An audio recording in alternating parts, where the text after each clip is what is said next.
Actually, she said I could talk about Word Review. WordReview.com, that's good enough. Though I would like to say, last year when I was here, I was just found it so awesome. And I looked at these awards and I thought, you know, what's the quickest way to get your hands on one of these? Sponsor one.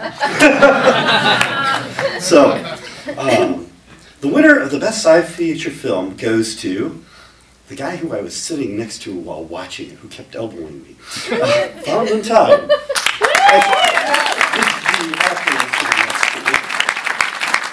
Directed by Arthur Vincie.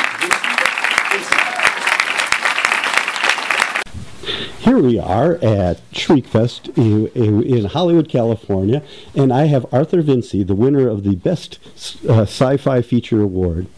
Arthur, could you tell me a little bit about yourself? Well, I am a New Yorker, and this is my second feature film as a director. But I've also worked as a line producer and production manager on other people's projects. Been working in the field for some time. Been a lifelong fan of sci-fi, horror, fantasy. You know, pretty much anything that's kind of outside the respectable zone, I guess you could say. You know, always been fascinated by. Always been fascinated by time and how we how our perception of it doesn't seem to really match up with the way time actually works, or how in some ways we just seem to be completely clueless about time. So that was kind of one of the impetuses behind the film. Oh, absolutely. What was your first film?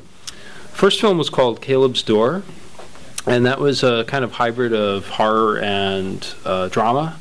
Leaned a little more heavily towards drama, and you know, got a little bit of traction, got a little distribution deal a few years ago. Still very happy about it, but I feel like I learned a lot from that project. Had a great crew and cast, and brought as many of them onto this project as I could. Very cool. So tell me about your current project. The one that just screened? The one that just won the Best Sci-Fi. You heard of it? Found in Time? Well, Found in Time is I guess, sort of sci-fi fantasy film. And it takes place in present-day New York City that's a little bit different from our reality. There are psychics with real powers, and they work as street vendors. And they sell their services on the curb. Our main character is a collector. He has this ability to he picks up these sort of random seeming objects off the street. He feels compelled to do so. But the thing is that everything he picks up, however seemingly random, actually will have a purpose tomorrow, or at some point in the future. So, the button he finds on the street today will match the one that you lost on your jacket tomorrow. One of the side effects of this gift, though, is that he slips back and forward in time without even realizing it most often. He experiences his life is sort of out of order, the way he experiences it. And, this finally kind of comes to a head when he commits a murder in the future and realizes he has to somehow kind of rearrange his present and his past to prevent it from happening. And that's very tricky to do when you're not even sure where you are in your sort of timeline, when you are, Or which timeline. Timeline you're in, yeah. And, I wanted to explore these kind of ideas about time, but do so in a very non-scientific way, sort of a more, my influence on this was more David Lynch than Christopher Nolan, so less logical and more mystical or mysterious. So very cool. So where do you plan on going from here? Well, after this festival, it's going to screen next Saturday at the Erie Horror Film Festival at Erie, Pennsylvania. Very cool. And we have a producer's rep, Circus Road Films, who've been very wonderful to me so far, and they're trying to get domestic distribution for it. We're hoping to apply to a few more festivals, and we're hoping to to move on to whatever the next step of this thing is. We're very ideally we'll get a solid domestic distribution deal and maybe some foreign. Awesome. What about Scripts on the Rack? Do you have anything that you'll be working on in the future? Yeah, I have 2 projects, and which one sort of goes first depends entirely on which one people who write checks like. Right. So fully understandable. One is a sci-fi film called Vision, and it's about a roboticist who is trying to teach her military prototype robot to see the way we do. Cool. But sort of along the way, she starts to herself become more human, to sort of see the larger implications of her work, ethically speaking. And the other one is called Juliet and the City, and that's a kind of horror drama about these 2 people fleeing a civil war who end up, instead of going into the woods where scary things happen, they go into the city where scary things happen. Mm-hmm. That one's a little less further along, but I'm very excited about it, and whichever one people like, we'll go into production with first. So.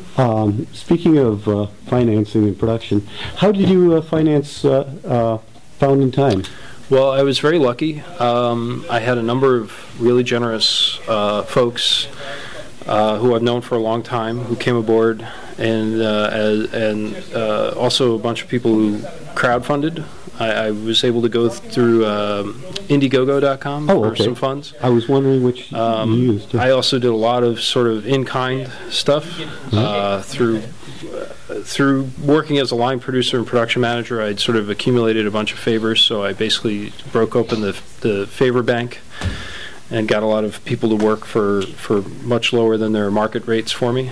And some of it I put a fair amount of skin in the game myself. So, but I think that's only fair.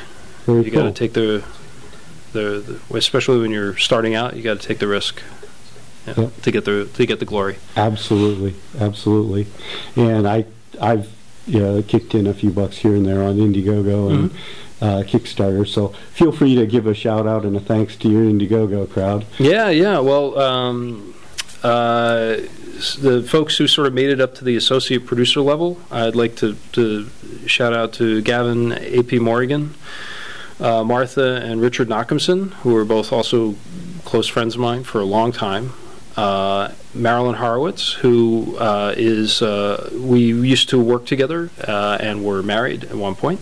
Oh, wow. And she believed in me enough to help me out on this project. So thank you to her, and to Bob Siegel, my good friend and also my attorney, who helped me out enormously. Excellent. Very cool. And I think, as I said in my acceptance speech, even though I'm on camera, there's like an army of people who helped this project go through. The cast, crew, supporters, location people, vendors, everybody who gave me a break at some point in time. And it's their hard work that made this possible, and faith. Awesome. So I like to close my interviews by giving the interviewee an opportunity to just tell something weird and wonderful about yourself that your fans might not know. Something just a little offbeat. Gosh. In many ways, I live an extremely boring life. One of the secrets to being to succeeding creatively is to try not to get involved in too much drama, in terms of other people. But something I did when I was younger, I thought I'd be a biologist at one point in time. So I got really into it. Loved dissecting stuff. Loved biochemistry. I took home an entire deer skeleton and then brought it into my AP Bio class when I was a senior in high school. Then we cleaned it off and tried to put it back together again. I don't know if that's weird, but that works. I think my mom was not too thrilled about it, but she was, props to her. She didn't throw it out of the house either. She kind of accepted it. So. I don't know. I mean, very cool. Maybe the wonderful stuff is better. I've got a wonderful mom and a wonderful brother. My mom was a writer and photographer, and my brother is an artist. So they definitely inspire me, and they're my best fans and critics in many ways. Very cool. Awesome. Well, thank you so much. Thank you. From Hollywood, California, in the Shriekfest. Oh yeah, do show your award. Sorry. Yeah, absolutely. Props to Denise and the whole crew. Absolutely. Yeah. Thank you so much. Thanks. From Shriekfest, this has been the Weird Review.